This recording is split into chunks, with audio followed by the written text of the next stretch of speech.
उसकी उंगलियां जब मेरी पीठ से फिसली, मेरी सांसें रुक सी गईं। वो सिर्फ एक डांस नहीं था, वो मेरी आत्मा से एक बंधन था।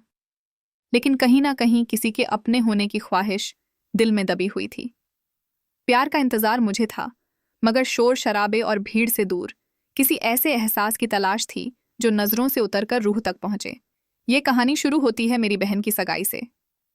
पूरा घर रोशनी से सजा हुआ था। मेहमानों की चहल पहल, हंसी ठिठोली और ढोल की थापें माहौल में घुली थीं।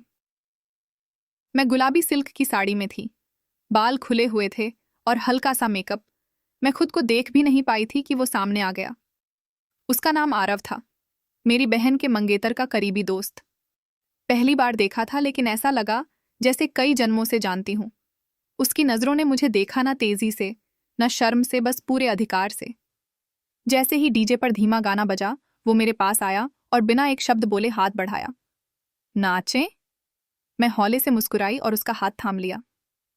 उसके हाथ ने मेरी कमर थामी, शुरू में हल्के से, फिर थोड़े कसकर। मेरे बदन में एक झुरझुरी सी दौड़ गई। म्यूजिक धीमा था, पर हमारे बीच की केमिस्ट्री बहुत तेज।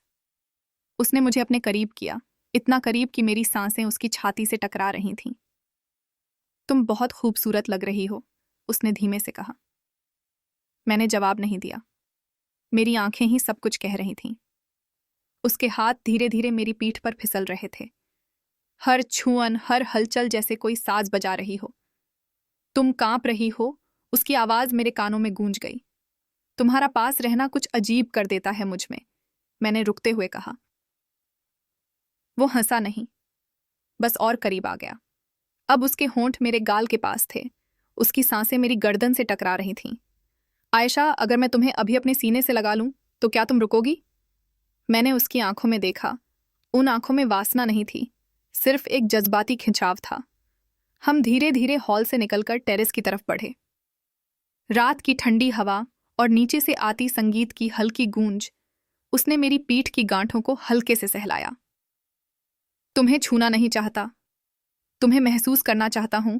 मेरे होंठ खुद ब खुद कांपने लगे। मैंने उसकी उंगलियां अपनी उंगलियों में थाम लीं।